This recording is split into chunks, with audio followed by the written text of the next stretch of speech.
हरियाणा की हर अपडेट के लिए बेल आइकन दबाएं और सब्सक्राइब करें STV हरियाणा न्यूज। आईपीएल के 13वें सीजन के 12वें मुकाबले में आज राजस्थान रॉयल्स और कोलकाता नाइट राइडर्स के बीच खेला जाएगा मुकाबला। दुबई इंटरनेशनल स्टेडियम में शाम 7:30 बजे शुरू होगा मैच।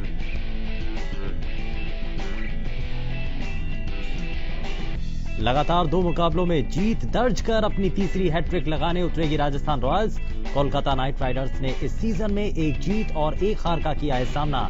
राजस्थान रॉयल्स के खिलाफ आज कोलकाता को दिखाना होगा सर्वश्रेष्ठ खेल।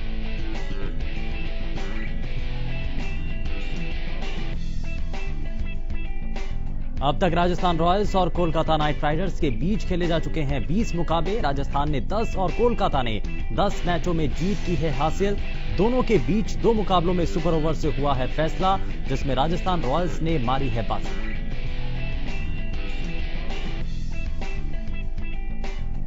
आखिरी मुकाबले में हरियाणा के ऑलराउंडर तेवतिया ने किंग्स 11 के खिलाफ 31 गेंदों पर 53 रन बनाकर पलट दिया था मैच का पासा। आज के मुकाबले में राहुल तेवतिया पर रहेगी नजर।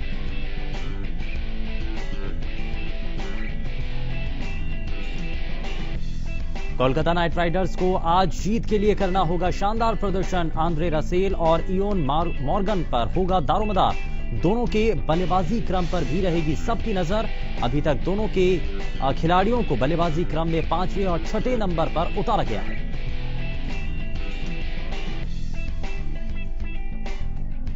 अभी तक दोनों ही मुकाबलों में राजस्थान के लिए जीत के हीरो साबित हुए संजू सैमसन। आज कोलकाता के गेंदबाजों पर सैमसन को रोकने की होगी अहम जिम्मेदारी।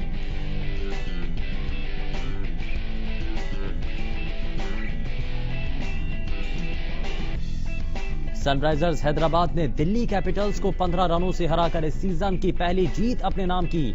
सनराइजर्स हैदराबाद ने पहले बल्लेबाजी करते हुए बनाए थे 162 रन।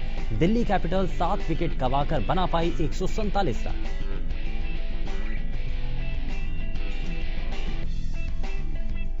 दिल्ली कैपिटल्स के खिलाफ शानदार गेंदबाजी करते हुए लेग स्पिनर राशिद खान ने टीम को दिलाई पहली जीत, बने man of the match. Rashid Khan ने अपने दिवंगत माता पिता को समर्पित किया पुरस्कार।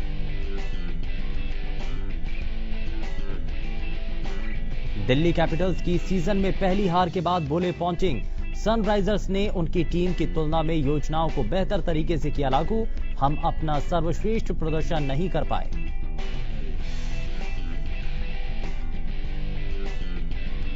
और कल किंग्स 11 पंजाब और मुंबई इंडियंस के बीच खेला जाएगा मुकाबला। इस सीजन में दोनों ही टीमों ने अब तक 2 में हार और 1 मैच में की है जीत हासिल। दोनों टीमों के लिए कल के मुकाबले में जीत बेहद जरूरी है।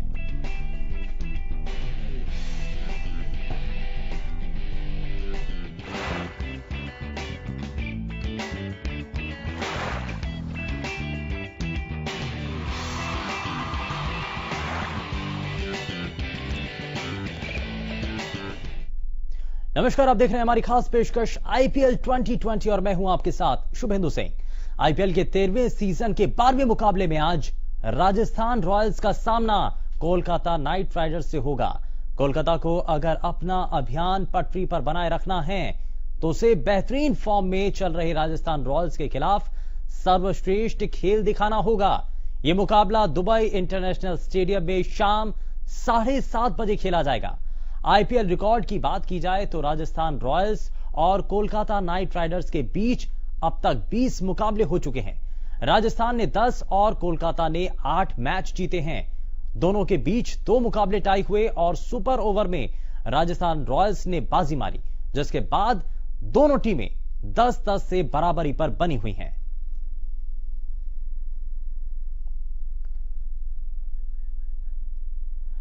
और चलिए जरा आज के होने वाले इस मैच को लेकर जरा विश्लेषण भी कर लेते हैं। क्या और किन बल्लेबाजों पर आज के मैच में नजर रहने वाली है। जरा बहुत सारी चीजें, बहुत सारे सवाल आपके मन में भी होंगे, जरा उनका जवाब ले लेते हैं, जरा तलाशते हैं कि आज के इस मैच में क्या हो सकता है। और हमारे खेल संवाददाता न्यूज रूम से कमल सीधे हमारे साथ जुड़ चुके हैं, जरा उनका रुख कर लेते हैं। कमल, जरा सबसे पहले बताइए कि आज के होने वाले इस मैच को लेकर क्या दोनों टीमों की तरफ से मोटी मोटी बातें आपको दिखाई दे रही हैं या समझ में आ रही हैं? शुभेंदु, सबसे पहले इस मुकाबले की बात करें तो दोनों टीमों की बल्लेबाजी आज देखने को मिलेगी। दोनों टीमों की बल्लेबाजों के बीच ये मुकाबला देखने को मिलेगा, क्योंकि बहुत बड़े बड़े नाम हैं, इंटरनेशनल लेवल के बहुत बड़े नाम हैं। एक तरफ स्टीव स्मिथ है, जोस बटलर हैं, डेविड मिलर हैं और संजू सैमसन जो लगातार शानदार प्रदर्शन कर रहे हैं। तो दूसरी तरफ दिनेश कार्तिक हैं, आंद्रे रसल हैं और शुभमन गिल युवा बल्लेबाज जिन्होंने 64 रन की पारी खेली थी और ऐसी पारी थी जो टीम को हार के मुंह से निकाल के ले आई थी। तो दोनों टीमों के बल्लेबाजों के बीच आज का मुकाबला देखने को मिलेगा। कमल, मैं जरा शुरुआत में बात कर लेता हूं तेवतिया की उस तूफानी पारी के बारे में, जिसके बाद से बहुत सारी चीजें बदलती हुई, क्योंकि मैच को कैसे बदल दिया जाता है ये उनके उस खेल से नजर आया था। आज के मैच में किस तरीके से चीजें बदल सकते हैं वो, और कितना उनका जो परफॉर्मेंस है वो मैच पर असर डाल सकती है? देखिए, आत्मविश्वास बिल्कुल बड़ा होगा अगर आप एक मुकाबले में, हारे हुए मुकाबले में टीम को जीत दिला देते हैं। 5 गेंदों पे 6 गेंदों में से 5 गेंदों पर अगर आप छक्के लगा देते हैं तो अगले मुकाबले में जरूर आपका आत्मविश्वास बढ़ा होगा। और देखने वाली बात होगी कि स्टीव स्मिथ आज उन्हें बल्लेबाजी कहाँ करने के बेस है। पिछले मुकाबले में 5 या 6 नंबर पर बल्लेबाजी करने आए थे, लेकिन क्या उस परफॉर्मेंस के आधार पर आज उन्हें प्रमोशन मिलेगा? क्या वो नंबर 3-4 पर बल्लेबाजी करेंगे? अगर नंबर 3-4 पर बल्लेबाजी करने का मौका मिलता है तो शायद इससे अच्छा मौका उन्हें मिलेगा नहीं अपने आप को एक बार फिर से साबित करने का। पिछले मुकाबले में जो उन्होंने किया जरूर एक बार फिर वो दोहराना चाहेंगे, लेकिन हर मैच में 5 छक्के लगाना, 6 छक्के लगाना बहुत आसान बात नहीं है। लेकिन कहीं ना कहीं उस परफॉर्मेंस को ध्यान में रखते हुए उसके इर्द गिर्द जरूर वो परफॉर्म करना चाहेंगे आज। कमल, साथ ही साथ राजस्थान रॉयल्स हो चाहे केकेआर की बात करें तो दोनों टीम अगर अंक तालिका के हिसाब से देखा जाए तो दोनों के लिए जीत कितनी जरूरी है, कितनी महत्वपूर्ण है? और यहां यह भी कहा जा रहा है कि टीम जो है अपने सर्वश्रेष्ठ खेल को उनको दिखाना पड़ेगा। देखिए, राजस्थान की बात करें तो 2 मैच खेले हैं और दोनों ही मैचों में उसे जीत हासिल हुई और बड़ी जीत हासिल हुई है। पंजाब के खिलाफ उन्होंने 226 रन का विशाल टारगेट चेज किया, जो आईपीएल इतिहास का सबसे बड़ा चेज बन चुका है इस टाइम। बात अगर चेन्नई के खिलाफ मुकाबले की करें, वहां पर भी उन्होंने 216 रन का पहाड़ चेन्नई के सामने खड़ा किया था, जिसके आगे चेन्नई ढेर हो गई थी, 200 रन नहीं बना पाई थी। 16 रन से वहां जीत हासिल की थी। अंक तालिका में दिल्ली की हार के बाद राजस्थान को फायदा हुआ है, वो नंबर 1 पर पहुंच गई है।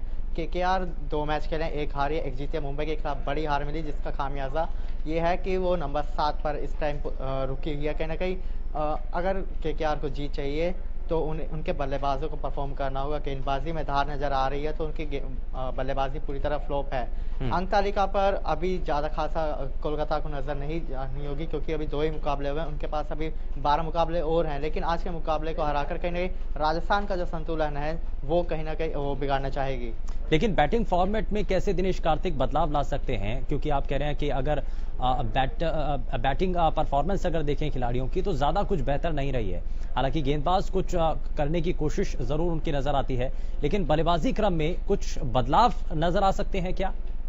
देखिए, सलामी बल्लेबाजी हर मुकाबले में हर टीम के लिए बहुत इंपॉर्टेंट होती है और केकेआर के लिए अभी तक हमें सलामी बल्लेबाज पूरी तरह से फ्लॉप नजर आए हैं। सुनील नारायण को वो ओपन करवाते हैं शुभमन गिल के साथ। पिछले मुकाबले में शुभमन गिल ने जरूर बेहतरीन पारी खेली, लेकिन क्या जो दूसरा छोरा है सुनील नारायण एक गेंदबाज हैं, लेकिन उन्हें वो बतौर बल्लेबाज कोलकाता ने उन्हें पेश किया। पिछले सीजन में धमाकेदार पारी खेली थी, जिसका नतीजा ये हुआ कि एक बार फिर से सुनील नारायण को सलामी बल्लेबाजी करने का मौका मिला, लेकिन अभी तक के 2 मुकाबलों में वो पूरी तरह से फ्लॉप साबित हुए हैं। नीचे आके एरन मॉर्गन है, दिनेश कार्तिक बहुत बढ़िया बल्लेबाजी करते हैं, लेकिन वो उस फॉर्म में अभी तक नजर नहीं आए जिसके लिए वो जाने जाते हैं। तो बल्लेबाजी में रोटेशन हम देख सकते हैं। दिनेश कार्तिक को खुद एक कप्तान के तौर पर उनकी रिस्पॉन्सिबिलिटी है कि वो ऊपर आए और मैच को फिनिश करे, एंड तक वो खेले। और जिस तरीके से वो एक्सलेट करते हैं ये भी किसी से छुपा नहीं है। अगर आप 150 से ज़्यादा मुकाबले खेल चुके हैं तो आपको अच्छा खासा एक्सपीरियंस है कि एक मैच को 15 से 20 ओवर के बीच किस तरीके से लेके जाना है। तो लेकिन अगर हम देखें कि बदलाव अगर लाना चाहे टीम के अंदर, अगर खिलाड़ियों को ऊपर नीचे किया जाए किसी क्रम के आधार पर, तो कौन खिलाड़ी परफॉर्मेंस के आधार पर किसको ऊपर नीचे किया जा सकता है या बिठाया जा सकता है? कोई और ऐसा स्टैंड बाय में खिलाड़ी हो जिसको फिलहाल खिलाया जाए? स्टैंड बाय में देते हैं आप प्लेइंग 11 में ही चेंजेस कर सकते हैं। दिनेश कार्तिक को ऊपर आना चाहिए और आंद्रे रसल जो 160-170 के स्ट्राइक रेट से बल्लेबाजी करते हैं, चाहिए कि उन्हें अगर वो टाइम मांगते हैं उनके साथ कोच और टीम मैनेजमेंट को बात करनी होगी। अगर उनको लगता है कि उन्हें कुछ टाइम चाहिए तो नंबर 3 पर उन्हें भेज सकते हैं, क्योंकि अगर एक बार आंद्रे रसल सेटल हो जाते हैं तो एंड में जाके उन्हें रोकना बहुत मुश्किल होगा। चाहे कोई भी टीम हो, कोई भी गेंदबाज हो, कोई भी फिरकी गेंदबाज हो, आंद्रे रसल को रोकना बहुत मुश्किल है। तो राजस्थान की कोशिश ये होगी कि किसी तरीके से उन्हें इस मुकाबले में रोका जाए। अगर उन्हें रोक लेते हैं तो 30-40 रन का जो फर्क होता है वो अपने आप ही सामने आ जाएगा और राजस्थान के लिए कहीं ना कहीं वो आसानी हो जाएगी। लेकिन राजस्थान रॉयल्स की अगर बात कर ले कमल, तो संजू सैमसन जो हैं वो अपनी परफॉर्मेंस लगातार कंटिन्यू किए हुए हैं और अभी तक का जो उनका खेल है वो लगातार अपने खेल को बरकरार बनाए हुए हैं। तो दूसरी जो टीम है, क्योंकि केकेआर कैसे कोशिश करेगी, क्या उसके लिए रणनीति बनाएगी और क्या प्लानिंग होनी चाहिए, कैसे अब जो राजस्थान रॉयल्स के जो मेन जो खिलाड़ी हैं, जो की प्लेयर्स हैं, कैसे उनको रोका जाएगा? की प्लेयर्स की आप क्या बात करेंगे? राजस्थान में जो चोटी से लेकर एंड तक अगर तेवतिया नंबर 6 पर बल्लेबाजी करने आते वो 5 छक्के जड़ जाते तो आप कहां तक रोकेंगे? कोलकाता के पास बहुत लंबी गेंदबाजी लाइनअप है। शिवम मावी है और पैट कमिंस है, और स्पिन की बात करें तो सुनील नारायण जैसा बहुत दिग्गज गेंदबाज है। लेकिन आसानी नहीं होगी, क्योंकि राजस्थान की अगर हम बात करें तो पहला मुकाबला जो उन्होंने चेन्नई के खिलाफ खेला था 216 रन उन्होंने बनाए थे और चेन्नई को उन्होंने हरा दिया था। हालांकि 200 रन खाए लेकिन फिर भी 16 रन से मैच जीत गए। पंजाब के खिलाफ 224 रन पंजाब ने बनाए। किसी ने शायद ही उम्मीद की होगी कि पंजाब के खिलाफ 224 रन का जो टारगेट है उसे राजस्थान छू पाएगा, लेकिन वो कारनामे उन्होंने कर दिखाया। स्टीव स्मिथ जो पहले मुकाबले में फ्लॉप हुए थे, पिछले मुकाबले में बेहतरीन बल्लेबाजी कर उन्होंने अशतक जड़ा। संजू सैमसन लगातार 2 मैचों में परफॉर्मेंस कर रहे हैं। उनके अलावा भी जो बेन स्टोक्स हैं या नीचे के जो क्रम के जो बल्लेबाज हैं वो लगातार परफॉर्मेंस दे रहे हैं। तो कहीं ना कहीं स्टीव स्मिथ जो इस टाइम बल्लेबाजी को लेकर तो किसी भी तरीके से दर्दी उन्हें नहीं होगी, लेकिन गेंदबाजी लाइनअप को लेकर वो टेंशन में जरूर होंगे, क्योंकि अगर आपके गेंदबाज 2 मैचों में 2 बार 200 रन खाते हैं तो कहीं ना कहीं सिरदर्दी बढ़ना तो लाजमी है। 20 ओवर के मैच में आपको हर बार, जरूरी नहीं है कि आपके गेंदबाज 200 खाएंगे तो हर बार बल्लेबाज 200 रन बना के आपको मैच जिता देंगे। कोशिश ये होगी कम से कम कोलकाता को आज अगर 170 रन पर भी अगर आपकी टीम रोकती है तो आपकी बल्लेबाजी में इतना दम है कि आप 170 रन को चेज कर पाएंगे 20 ओवर के मैच में। ठीक है, लेकिन जरा कमल कल के मैच पर भी एक नजर डाल लेते हैं जरा जल्दी से। और कल का जो हैदराबाद और दिल्ली के बीच जो मुकाबला रहा, तो हम ये मानकर चलें कि कोई भी टीम, अगर आप ये पहले से आकलन करके चल रहे हैं कि ये बहुत बेहतर परफॉर्मेंस अभी तक दे रही है, लेकिन कुछ भी हो सकता है आईपीएल में। हाँ बिल्कुल, देखिए कल ये साबित हो गया कि अगर आप 2 मैच जीते हैं तो जरूरी नहीं आप तीसरा भी जीते हैं। कहीं ना कहीं ये दिल्ली की जो बैटिंग का कोलैप्स था, जो अभी तक नजर नहीं आया था या कहीं गेंदबाजों ने छुपा के रखा था, वो कल खुलकर सामने आ गया। कल आपके गेंदबाज भी चले, लेकिन वो कहते हैं कि छोटा टारगेट जितना होता है क्रिकेट में उतना ही वो मुश्किल होता है। और कल एक बार फिर से साबित हो गया, दिल्ली की टीम ने चोटी से लेकर एंड तक बल्लेबाज भरे हुए हैं, लेकिन ऋषभ पंत जो लगातार धुआंधार बल्लेबाज के रूप में जाने जाते हैं, लंबे छक्के लगाने के लिए जाने जाते हैं, उनको थोड़ी निराशा होगी। अगर आप 20 ओवर के गेम में 102 के स्ट्राइक रेट से बल्लेबाजी करते हैं तो कहीं ना कहीं ये हार का ठीकरा आपके ऊपर फूटना लाजमी है।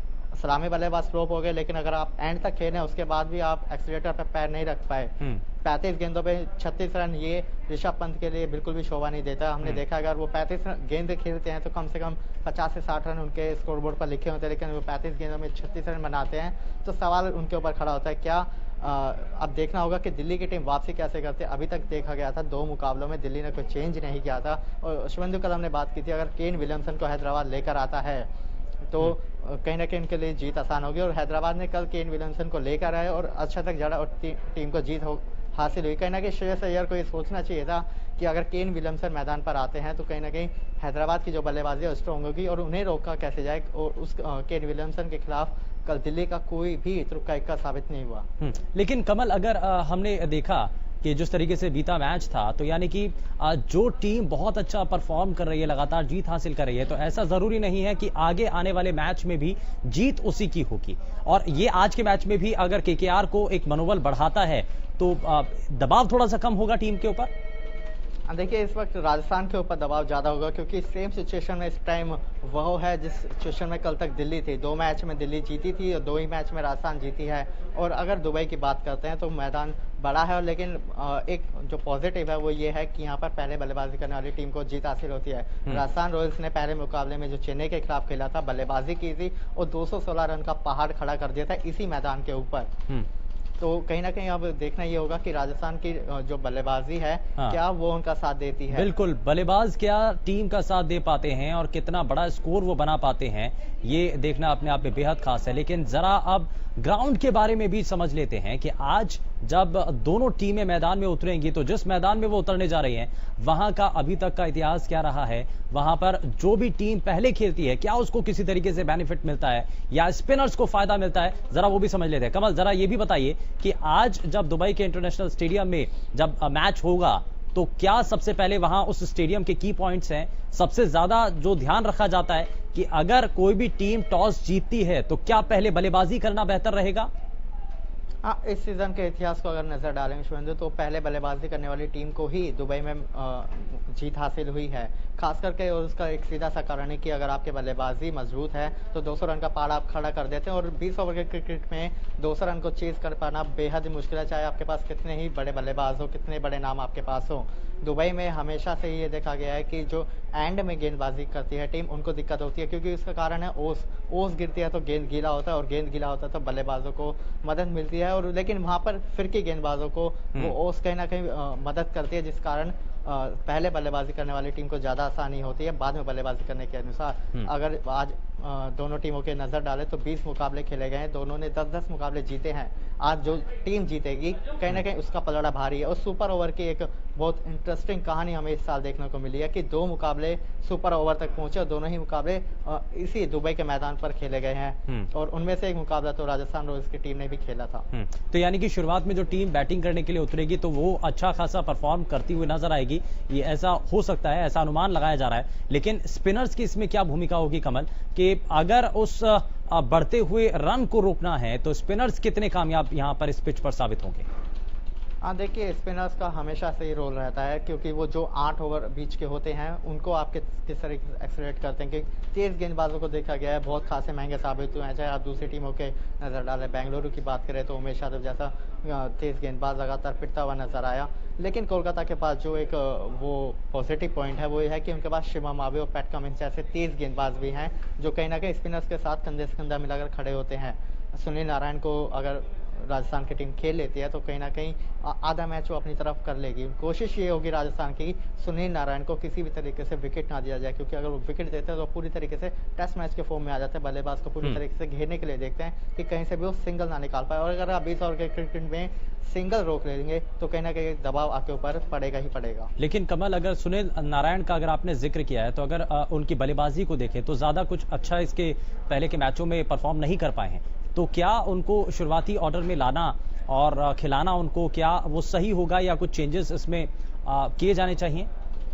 हाँ, देखिए शुभेंदु, ये जो देन है कोलकाता की कि सुनील नारायण को ऊपर लेके आना, ये गौतम गंभीर की देन थी। गौतम गंभीर की ये रीत थी कि सुनील नारायण जो एक गेंदबाज के तौर पर टीम के साथ जुड़े थे, गेंदबाज के तौर पर वो हमेशा से ही मैदान पे उतरते थे, और गौतम गंभीर ने शुरुआत की थी कि नारायण को ऊपर लेकर आए थे। और शुरुआती मैचों में हमने देखने को मिला था कि शानदार बल्लेबाजी की थी, अर्धशतक भी उन्होंने जमाए थे, और उसी रीत आज से 2 साल पहले जो शुरू हुई थी वो अभी तक चलती आ रही। नारायण को कोलकाता हमेशा रिटेन करती है और उन्हें बल्लेबाजी का मौका देते हैं सलामी बल्लेबाज के तौर पर। नारायण का एक बार फिर से वही, अगर बल्ले पर गेंद चढ़ गई तो मैदान के बाहर है, वरना फील्डर के हाथ में है। अगर देखना होगा कि क्या दिनेश कार्तिक खुद जो एक सलामी बल्लेबाज है, क्या वो शुभमन गिल के साथ आज बल्लेबाजी करने आएंगे। इंटरेस्टिंग होगा अगर सुनील नारायण को हटाते हैं तो कहां पर उन्हें बल्लेबाजी के लिए भेजेंगे, क्योंकि आप उन्हें एकदम नीचे भी नहीं भेज सकते, क्योंकि अगर आप किसी को नंबर 1 पर भेज रहे हैं तो नंबर 7 पर आप एकदम से उन्हें नहीं भेज सकते। कमल, लेकिन शुभम मावी अगर उनकी बॉलिंग को देखें तो क्या आज के इस मैच में ये नजर आएगा कि कुछ चीजें वो बदल पाते हैं या अपनी टीम को फायदा पहुंचा पाते हैं? वहीं जो कमलेश हैं, क्या उनकी जो परफॉर्मेंस अभी तक की रही है उससे कोई एज टीम को मिलेगा, फायदा होगा? देखिए, युवा तेज गेंदबाज है, दोनों ही अंडर 19 के लिए टीम इंडिया के खेलते थे। शिवम मावी और कमलेश नागरकोटी दोनों ही 140 से 150 की स्पीड से गेंदबाजी करने का मादा रखते हैं। अगर आपके पास ऐसे गेंदबाज हैं जो 4 ओवर तक 150 की स्पीड से गेंदबाजी कर सकते हैं, तो क्यों नहीं आप उन्हें एंड के ओवर में बचा कर रखेंगे। दोनों के लिए जरूरी है कि अपनी लाइन और लेंथ को संभाल कर रखें, लेकिन इन सबके बीच पैट कमिंस का भी बहुत बड़ा रोल हो जाता है, क्योंकि एक सीनियर गेंदबाज है, ऑस्ट्रेलिया के इतने बड़े दिग्गज गेंदबाज हैं वो, तो कहीं ना कहीं इन दोनों गेंदबाजों के साथ पैट कमिंस को भी कंधे कंधा मिलाकर चलना होगा। कोशिश ये अभी तक जो देखने को मिला कि कमलेश नागरकोटी को दिनेश कार्तिक ने एंड के ओवर में यूज़ किया है, और तो ये भी बड़ा दिलचस्प होगा कि क्या आप स्टार्टिंग में दोनों गेंदबाजों से अटैक करवा के राजस्थान को दबाव में लाना चाहेंगे, जो 2 मैचों में 200 बना चुके हैं, या फिर आप एंड में जो पावर प्ले कह सकते हैं हम एक तरीके से बल्लेबाजों को मिल जाता है, क्या आप वहां पर इन दोनों को अटैक करके बल्लेबाजी को रोकना चाहेंगे? बिल्कुल। अब जरा राजस्थान रॉयल्स के जो बॉलर्स हैं उनकी भी बात कर लेते हैं। जोफ्रा आर्चर, अगर बीते मैच की अगर बात करें तो ठीक ठीक उनकी परफॉर्मेंस थी, लेकिन आखिर में थोड़ी ज़रूर पिटाई हुई है, उनको थोड़ा सा नुकसान ज़रूर उठाना पड़ा, लेकिन फिर भी देखा जाए तो कुल मिलाकर के ठीक है उनकी बॉलिंग। और प्रभाव आज के मैच में उनका किस तरीके से रहेगा, नजर आता है कुछ? देखिए, जोफ्रा आर्चर जितने रन देते हैं उतने रन वो बना भी जाते हैं। अगर आप 8 गेंदे खेल के 6 गेंदे खेल के 28 रन बना जाते हैं तो टीम आपके साथ खुश होगी कि हाँ आपने अपना काम कर दिया। जोफ्रा आर्चर जरूर एक मैच में महंगे साबित हो चुके हैं, लेकिन उसका मतलब ये नहीं है कि आप उन्हें बाहर कर देंगे या आप उनके ऊपर से भरोसा उठा देंगे। राजस्थान की जो बात करें जाए, दोनों ही मैचों में उनके गेंदबाजों ने दिल खोलकर रन लुटाए हैं। 200 रन एक मैच में लुटाए हैं और 226 रन एक मैच में लुटाए हैं। तो आप किस को बाहर करेंगे? तो जोफ्रा आर्चर का जरूर हो सकता है उस दिन ना हो जिस तरीके से मुंबई इंडियंस के लिए इस समय हो रहा है। मुंबई के लिए जसप्रीत बुमराह, जो हमेशा से सुपर ओवर के महान गेंदबाज हुआ करते थे, वो मैच को नहीं बचा पाए थे। तो जोफ्रा आर्चर को एक मैच में खराब परफॉर्मेंस हुई है, लेकिन वो बल्लेबाजी के साथ भी उतना ही योगदान देते हैं जितना वो रन खर्च गेंदबाजी में करते हैं। तो ये देखना दिलचस्प होगा कि एक बार फिर वही सवाल उठता है कि क्या आप डेथ ओवर्स में, जहाँ पर आपके गेंदबाजों की जमकर धुनाई हो रही है, क्या जोफ्रा आर्चर को आप एंड तक लेके जाएंगे? कमल, लेकिन जॉस बटलर और संजू सैमसन, ये 2 ऐसे नाम अगर विकेट के पीछे रहते हैं तो कौन ज्यादा फायदेमंद साबित होगा? हाँ, देखिए, दोनों ही बहुत बेहतरीन विकेट कीपर है, लेकिन अभी तक जो देखा है कि जोस बटलर अगर विकेट के पीछे रहे तो ज़्यादा बेहतर होगा, क्योंकि पिछले मुकाबले में भी जोस बटलर ने बेहतरीन विकेट कीपिंग की थी। लेकिन संजू सैमसन के ऊपर भी आप सवाल नहीं खड़ा कर सकते। जोस बटलर के साथ ये है कि एक फॉरनर प्लेयर है तो उनकी फिटनेस लेवल बहुत बेहतरीन है। अगर संजू सैमसन के कंपेयर करें तो फील्डिंग में भी आपको 10 से 15 रन वो एक्स्ट्रा बचा कर दे सकते हैं। इसमें तो कोई बहस का मुद्दा नज़र नहीं आता। अगर आप संजू सैमसन को विकेट के पीछे खड़ा करना चाहते हैं तो आप कर सकते हैं। बस बटलर के साथ एक पॉजिटिव है कि इनकी हाइट है जो तेज गेंदबाजों के खिलाफ बाउंसर्स पे स्टीव स्मिथ को मदद कर सकती है। बिल्कुल, ये पूरे मैच को लेकर के आज जो मैच होने वाला है उसका पूरा विश्लेषण लगातार हम आपको दिखा रहे हैं, और साथ ही साथ हम लगातार आपको ये भी बता रहे हैं कि कौन कौन से वो की प्लेयर्स हैं जिनके ऊपर आज फोकस रहने जा रहा है। ग्राफिक्स के जरिए लगातार हम आपको तस्वीरें वो भी दिखा रहे हैं, लेकिन आज का जो मैच होने वाला है बेहद जो कड़ा मुकाबला एक तरीके से मान लीजिए उस तरीके का होगा, और इसी को लेकर के लगातार जो ग्राफिक्स के जरिए हम आपको लगातार वो जानकारी भी दिखा रहे हैं। दरअसल आईपीएल के जो चैंपियन हैं उनकी जो अभी तक की तस्वीरें हैं उनको लेकर के जो जानकारी है वो लगातार आपके सामने, लेकिन आज का जो मैच होगा कमल, दोनों टीमों की तरफ से पुरजोर तरीके से कोशिशें होंगी। मैच किस तरीके से होगा, ग्राउंड की परिस्थितियां क्या रहने वाली हैं, वहां पर फायदा किस तौर पर मिलेगा, ये सभी चीजें हमने आपको आपके जरिए हमने पहुंचाई अपने दर्शकों तक। लेकिन कुल मिलाकर के अगर देखा जाए तो पलड़ा किसका ज्यादा भारी नजर आता है? टीम की परफॉर्मेंस अभी तक की अगर हम देखें, खिलाड़ी उनके पास कौन कौन से हैं, कितने हैं और परफॉर्मेंस उनकी क्या रही है, तो पलड़ा इस पूरे दोनों टीमों को लेकर के किसका भारी रहता है? अभी तक रहा है 20 मैच खेले, 10-10 मैचों में जीत मिली है। नए सीजन की बात करें तो राजस्थान कुछ बेहतर स्थिति में नजर आ रही है, क्योंकि 2 बार 200 रन दिए हैं तो 200 बार उन्होंने खुद बनाए भी हैं। लेकिन कोलकाता की टीम लो स्कोरिंग मुकाबले में भी हार का सामना करना पड़ा है। लेकिन आप सवाल नहीं खड़े कर सकते, क्योंकि नया दिन है, नया मैदान है, नया गेम है। जिसका दिन होगा वो टीम बेहतर खेलेगी, वो टीम आज मुकाबला जीतेगी। तो कहीं ना कहीं दोनों टीमों की बल्लेबाजी के बीच टक्कर देखने को मिलेगी, और ये जायज़ है कि आज एक हाई स्कोरिंग मुकाबला देखने को मिलेगा। बिल्कुल, दोनों टीमों को इसी सोच के साथ मैदान में उतरना होगा कि नया दिन है और नई शुरुआत के साथ उनको मैदान में होना चाहिए। पीछे का भूलना होगा, क्योंकि अभी तक कौन सी टीम कितना अच्छे तरीके से खेल पाई है या कौन सी ऐसी टीम है जो ज्यादा अच्छा परफॉर्म नहीं कर पाई है, तो उन चीजों को पीछे छोड़ना होगा और आज के इस नए दिन को नए सिरे से खेलना होगा और एक अच्छा स्कोर बनाना होगा। बहुत शुक्रिया कमल, लगातार आप हमारे साथ बने रहे, आपने जानकारी दी। लेकिन अब आपको ग्राफिक्स के जरिए जरा की प्लेयर्स की तस्वीरें दिखाते हैं और आज किन खिलाड़ियों पर नजर रहेगी वो हम आपको ग्राफिक्स के जरिए दिखा रहे हैं। दरअसल शुभमन गिल केकेआर से 26 मैच 576 रन, और ये जो खिलाड़ी हैं इन पर आज फोकस ज्यादा रहेगा। केकेआर से ही दिनेश कार्तिक 184 मैच अब तक खेल चुके हैं, 3684 रन उन्होंने अब तक बनाए हैं। वहीं केकेआर से ही, क्योंकि हम कोलकाता की टीम के बारे में बात कर रहे हैं। पैट कमिंस, जिसमें 18 मैच उन्होंने खेले हैं और बॉलिंग उनकी तरफ से जो है कोशिश लगातार यही कि अपनी टीम को आगे बढ़ाएं। लेकिन वहीं राजस्थान रॉयल्स के संजू सैमसन 95 मैच खेले हैं और उसमें काफी अच्छा उन्होंने स्कोर किया है। लेकिन जॉस बटलर 46 मैच उन्होंने खेले हैं और 1390 विकेट रन है और ये उन्होंने रन बनाए हैं। तो ये जो है लगातार हम आपको की प्लेयर्स के बारे में जानकारी दे रहे हैं।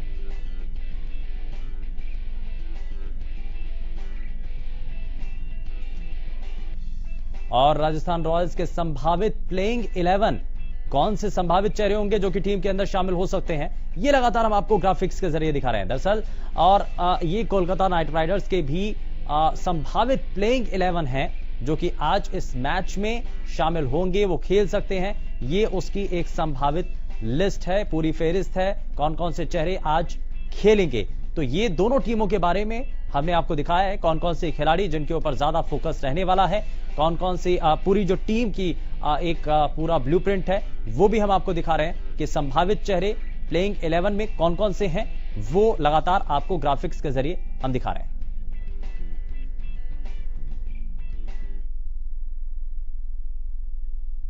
फिलहाल के लिए बस इतना ही। नमस्कार।